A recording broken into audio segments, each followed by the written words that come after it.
How are you this morning, Tosin? I'm very well. Thanks for coming on the show. Thank you for Despite the having me. traffic, despite everything, Oh, you know made how it this it morning. is. Now, let's meet you, Tosin, in a very, very quick fashion. People know Tosin as the lady who designed the Maryland Mall. But what exactly is Tosin beyond architecture? I think Tosi is a rounded creative. I have strength in being able to take I guess ideas and make them into physical forms, whether it's buildings, whether it's furniture, whether it's interior. So you're a creator, basically. Yes, I'm a creator. I'm a creative person. Based in the image of God. Amen. That's great. Yeah. So tell us about your growing up. Where were you born? Where did you school? Tell us about growing So I up. was born in Ibadan. I was born at University College Hospital in Wow. Ibadan. My dad, I think, was doing his NYSC. He's a medical doctor. He's actually a gynecologist now. Okay. But then he had just finished and he was doing his housemanship. Okay. I don't think we lived in Ibadan, but at that period when they had just gotten married, we were born in Ibadan. Okay. And then we moved to Lagos and we lived in Surulere for a short period. Are you from Ibadan? No, I'm from Ikorodu. Okay. Ikorodu. All Osinowo are from Ikorodu. Okay. And we then moved to the UK when we were very young because he wanted to specialize in gynecology. But we moved back to Nigeria in 1986 when we were 6. So we spent about 5 years in the UK, and then we lived in Alapureketu. Alapureketu. Yes. That sounds very familiar. And I went to Great Student School, Bagada Estate. Okay. And then from there, Queen's College. Okay. And then from Queen's College, I left for my A-level. So. Okay. So from Queen's College, you left for the UK back Yes. for your A-levels. Yes. And then you went to what school over Then there? I went, first degree was at Kingston University, my first degree, and then I did the Masters in Urban Design, and then I did my postgraduate architecture at the Architecture Association, and I finished in 2007. Wow, great. So what led you to architecture? I think as a child, I have an uncle who is a famous Nigerian artist, Tosin Oshinowo, and everyone knew that Tosi seems to be inclined this way, so I used to get sent to his house just to go and sit with him, but I think I felt I wanted something.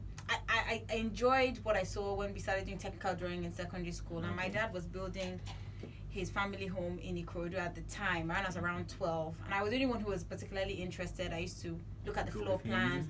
I used to follow him to sites. I even designed the terrazzo floor in black and white patterns, which is still there now. So I kind of knew that, okay, this was a calling, and that I would excel in it. At that age? At that age. And luckily for me, the plan worked because I never really had a plan B.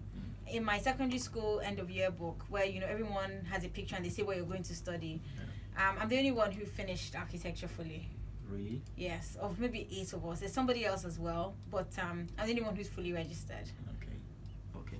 So, I mean, before you started your firm, we call it a firm, right? Architectural firm? Yes, architectural practice. Architectural firm, yeah. So you worked at Skidmore, Owen and Mellins, LLP London. You worked at Rotterdam. What was the experience in those places? It was very interesting. I mean, to be honest, when you're that young and you're just finishing school, you don't really know, you don't have any comparison to compare it with. I enjoyed it. I felt it was very, I did feel a little bit like a fish out of water, particularly in Rotterdam when we did the project for Fourth Mainland, because there was a period where we were told to stop work because the Nigerian clients had not paid. And then the man who said it looked and saw the little black girl in the corner, and it was, you're always conscious that you're an outsider. I think also being a woman, even in school, in my final year, there were only about 4 of us. Out of how many people?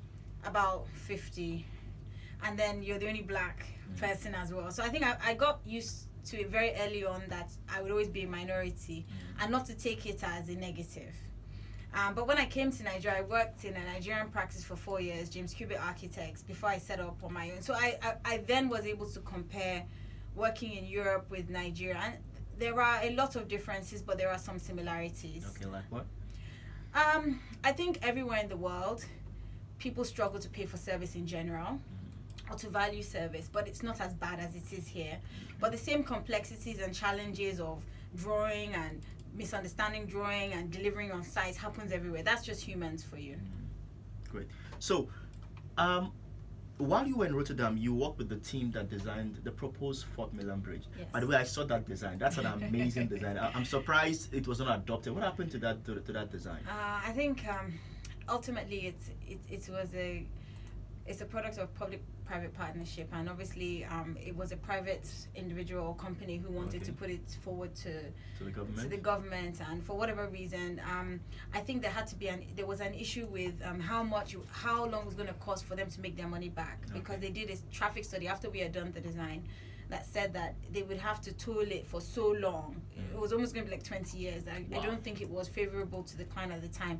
It almost felt like urbanism had not gotten there enough to justify the intervention. But the unfortunate thing is that really, you need to plan for urbanism way before. It can't be done necessarily for profit. If you think about cities like Paris, they planned very early on to widen their roads to have boulevards because they were thinking of the car coming. You know, and in a lot of cities, even London has suffered from this, where if you don't stop and improve your infrastructure, by the time you need it, will overgrow. Exactly, it'll be too late, you know, and they're always so capital intensive. It's more like it's too late in Lagos already right now. It is a massive challenge here, you know. Even now, if they want to really, really extend, you know, and put the train tracks in, which they are doing, you know, there's so many people that you have to compensate along the way because they're along the route. Yeah, they'll have the same way, even you notice that in right now you have areas of Lagos where they're having to demolish people's houses because they shouldn't have built there anyway. But you know, the fact that there's so much that has to be done to prepare for infrastructures to be put in. All right, great. By the way, Lagos, you can follow me on social media to see a picture of that design. It's an amazing design. I mean, it's supposed to be it's a double-decker. Double-decker, yes. So just beneath it was supposed to be a pedestrian, and I saw people in their stalls. So, I mean, amazing design. So how was it for you being a part of that work? I mean, to be honest, that was probably the only time I really enjoyed being a foreigner, because nobody else, apart from a senior associate, had any experience of Lagos. So, you know, a lot of people would ask questions, what's it like? You know, people were genuinely fascinated by our city life. And the whole essence of that project was trying to reclaim this idea of public space and how the road has become public space in Lagos, how you have people selling stuff in traffic. Everything happens on the road, Definitely. You know, in the inconvenience of traffic. But also, Lagos lost a lot of its public spaces with mass urbanism and not following planning regulations. So it was an opportunity to say, let's create this space that can celebrate people, the life in the city, all in the undercroft of the actual bridge. We're just giving a use to this space that probably would not have had any function. And that was what was so beautiful and poetic about it as a proposal. All right, great. Now let's go to your brainchild, the Maryland Mall. Now you designed, or you alongside your team designed the Maryland Mall. Yes. Tell us about that experience. You know, one thing that's very interesting in life is that when you're going through something, you don't realize how big it will be until it's finished. And we were just doing our job, enjoying the process of creating something. We were part of a much bigger team, and everyone on that project was under 40. And it was almost a testimony that in a country where we're so used to things not going according to plan, and where we have a lot of ageism, where you're told as a young person that you can't really do anything, you know, wait your turn. Wait your turn, you know. So we all had something to prove, and it just showed a lot of hunger and determination. Not too young to do kind of thing. Not too young to be president. But I think that was so much energy for all of us. We were very ambitious. We were pushing boundaries. We were creating something that didn't exist in this environment from nothing. Looking at precedent that existed, but I have to say, as a mall, it still stands out as a typology in itself. You know, it was the first one to have basement parking in Nigeria. Because I was about saying, considering the fact that there was limited space. It was very limited. That space was judiciously used. It was very judiciously used. There's we were very particular to plan it accordingly. We put the cinema at the top for a very clear reason, to make sure we have pull of traffic through the building. We have no windows, which our cost consultant told us from the beginning that it was going to cost, and so we had to intelligently use skylights to throw light down the building. And initially, when the budgets were being drawn up and it was appearing to be expensive, my client, again a very young client, decided, let's make this more than just a mall with vertical revenue. Let's do vertical.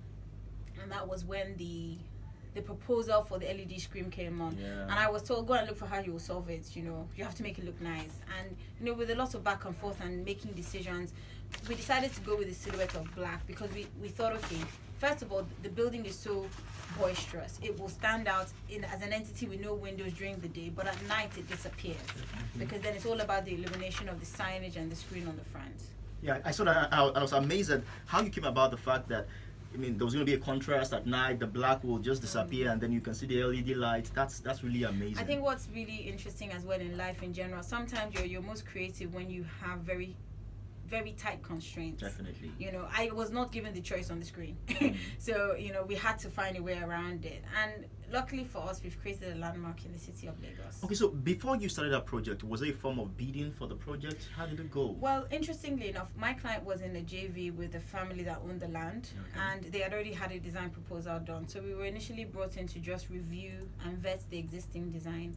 And in the process of reviewing the design, it was decided that it wasn't going to be sufficient for the overall requirements for the project, and then we were asked to design it. So it wasn't like we knew from the beginning, but because we had gone through the process of analysis, we understood the challenges that existed. So it made it easier when we now were asked to actually produce a scheme. Okay, great.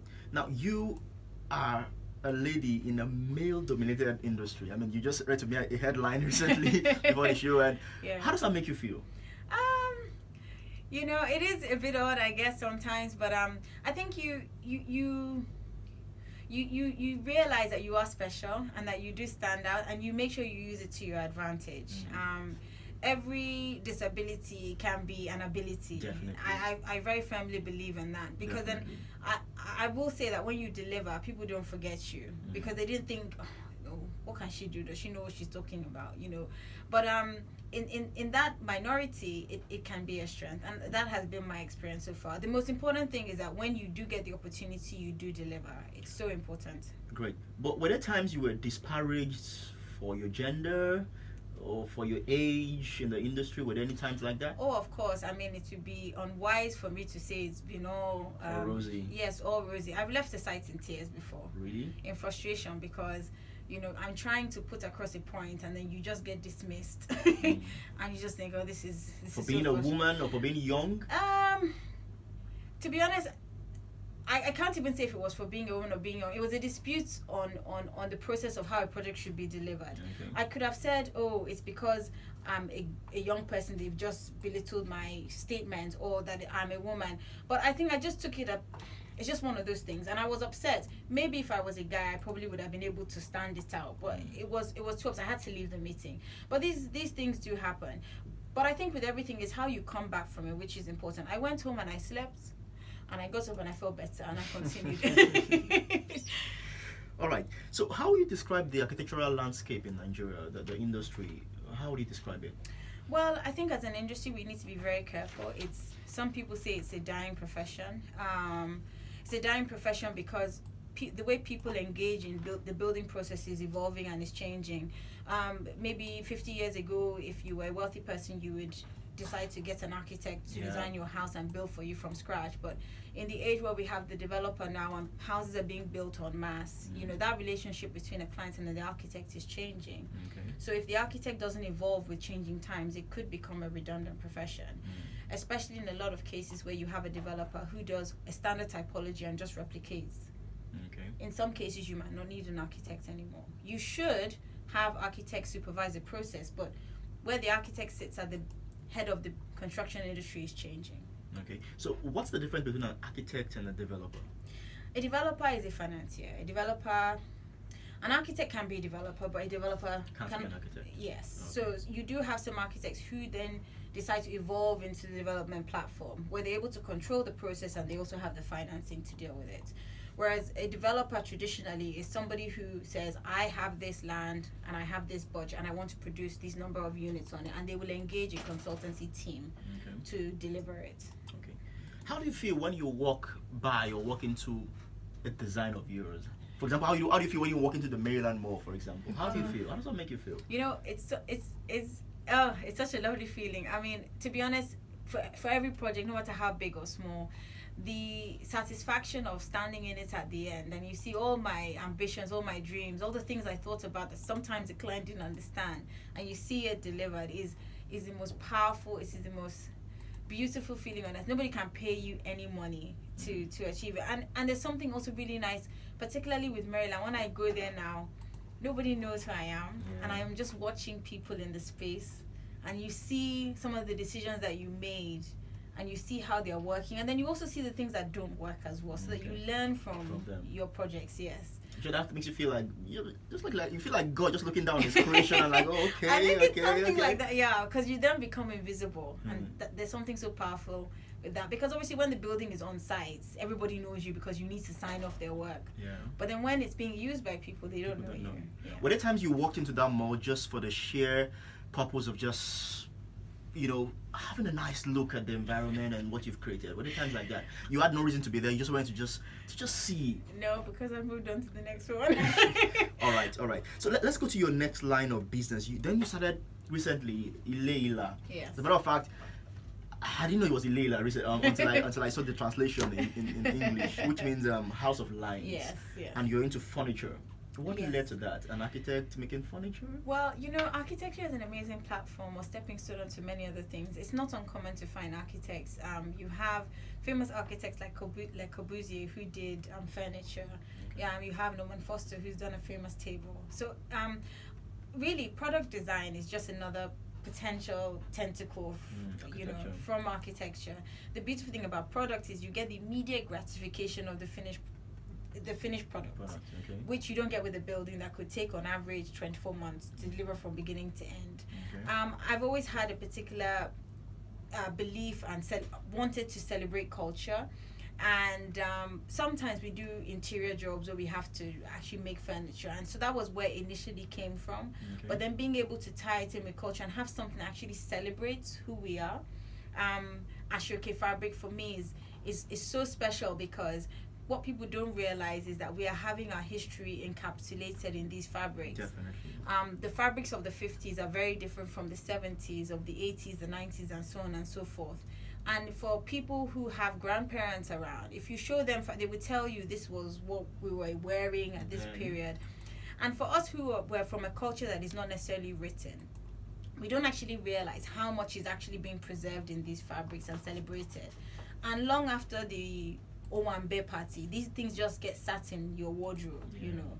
But in some families, they are seen as very regal and precious. Definitely. In some families, particularly like in, Ondo, Ekiti area, they will these fabrics down in families. It's seen as a very big deal, which a lot of the southern Yoruba, the Ijebu, and people from Lagos don't really have. But it's such a beautiful fabric. It's so tough, and it can be used in this way. And since our launch, we've had so much celebration of what we've done, and people are seeing the fabric in a different light. So every furniture you make is made from Ashoke?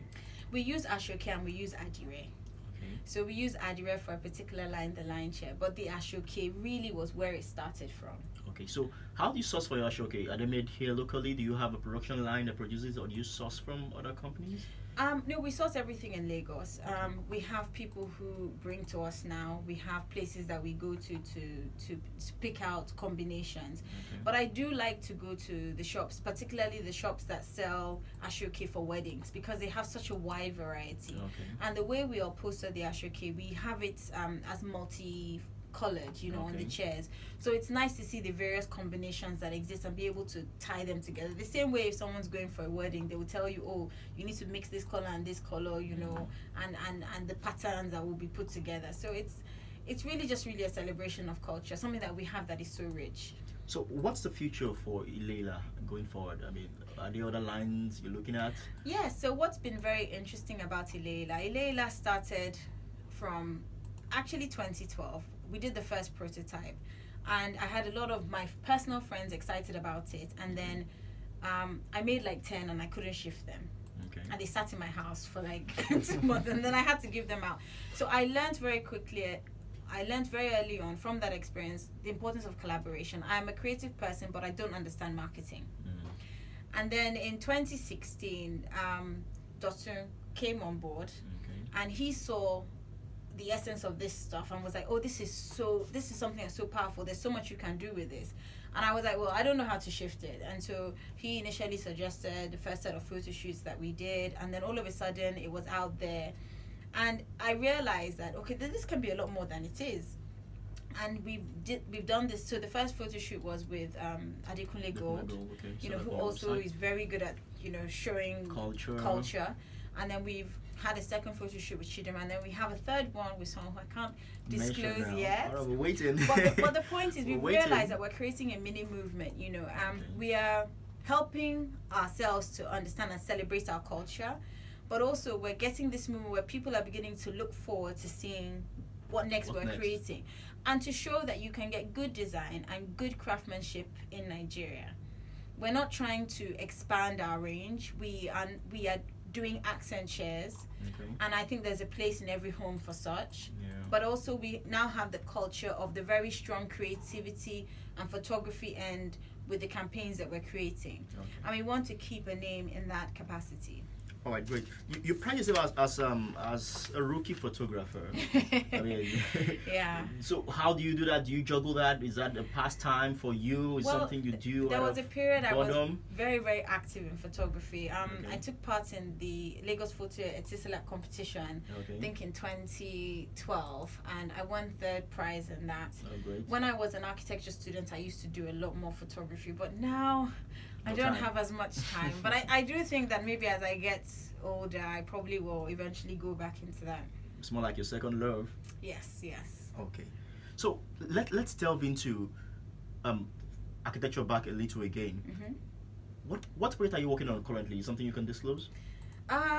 We have a lot of projects on at the moment. We have a residential development in Oniru, which has just gone past foundation level for 5 terraces. We have one that we just finished in Oshapa that was 12 2-bedroom apartments. We have 2 offices that we're currently working on as well. And then we have a much larger residential development, which is still at very early stages, and we have potentially another mall that's coming on board. So, I mean, to be honest, with architecture practices, you work on a lot of different projects at a lot of different stages. Yes. Great. So, as an architect, for example, what's your most fulfilling moment? I think it's when it's finished. I was taught very early on never to expect anyone to thank you for what you've done, because they're paying for a service. If they do, it's a nice plus, but don't expect it. The biggest gratification comes from standing in it at the end. And saying, I created this. Yes. Just that pride, When I worked at James Cubitt, I happened to work on the master plan for NLNG and the head office in Port Harcourt. And I remember I was in Port Harcourt last year or 2 years ago, and I saw it coming up, and I was sitting in the cab and I was shaking, and there was no one to tell that that's my project. So it's just a lovely feeling. Okay. Do you have to see a building through having designed it, or you just design and that's about it? Well, no, I prefer to see a building from concept to finished products. I think it's important, but you don't always. So for example, if you work for someone and you move, obviously you don't see it to the end. But there are a lot of decisions that are made at the design stage that if you are not present to see through, might get changed. Because the next person might feel it's not the strongest, or they feel there's a better way to approach it. So I like to see my projects through. As an office, it's very important that we do see every project from beginning to end. And people sometimes feel concerned, my job might be small, you might not pay attention. I'm like, no, we are building a legacy here. It's important to us that we do see this through. All right, good. Right now, how many persons do you have on your team, your practice team? There's 6 of us altogether. Okay, all architects? All architects, and then we have 1 admin person. Okay, making 7. So how's it been juggling this architectural business alongside the furniture business? Well, the good thing about the furniture business is that once the prototype has been agreed with the carpentry team, it's just replication, and then we just check for quality control. So it makes it easy to be slightly passive on that. With the architecture, it's very hands-on. I think also I've learnt in being in a business, which you don't get taught in school, the importance of time and money and time. I emphasize a lot with my team members that we don't get paid to do things 10 times. We get paid to do things once. If we learn quality control and the most efficient way to deliver the product, it's better for us because we can finish that, get paid, and move on to the next thing. So, that push and pull of efficiency, it has been difficult, but I think everyone seems to understand that importance, Sometimes when you're collecting a salary, it's easy to think it's not my problem. I'm like, it's our problem. We're too small. We can't afford to have that attitude of not being efficient. And I think, to be honest, most people, once they get it, then everyone improves. Great.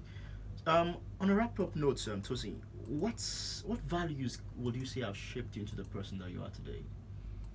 I think the most important is purpose. I think it's very important to wake up and have purpose, have something to do every day. I don't understand people who don't have a job. I don't get it. I think there's something fulfilling about knowing that these are my to-do list for today, and the satisfaction of having it completed. I think hard work is important. Nothing is achieved in life without toil and repetition and doing over and over again and improving oneself. There's no successful person who has not put in work, even if it doesn't appear that they do. And then consistency. Know what you want out of life. There will be people that will tell you wasting your time. Be wise to know when you are wasting your time. Definitely. Because that's also important. Yeah. But if you really want something, you must be very clear, very articulate, and just go for it. All right. On the last note, Tosin, what would you describe as your most challenging moment up until date? Oh gosh. Most challenging moment. This broke you down. This almost made you quit. This was hard to bear. Well, I failed my final year of architecture school. Really? Yes, and I had to do it again, and I didn't want to do it. And I remember coming home that summer very depressed, and I said, I'm not going back. And my mom said, no, you will go back. You will finish the course. And my dad told me something which has stood by me, and I tell everybody who cares to listen. He said to me that when a child falls down, you just get up and continue running. When an adult falls down, you will look back to see what tripped you before you continue on your journey. No successful person has not had to learn from their failure. And it's that strength of that lesson and the ambition and strength to move forward that makes you who you are as a person. All right, great. It's the strength of the journey that makes you who you are as a person. On that note, we call it a wrap today. Don't forget that you can follow Tosin at Tosin.Oshinowo. Tosin.Oshinowo. Oshinowo is spelled Oshinowo. Okay, and also at Ile. ILE.ILE.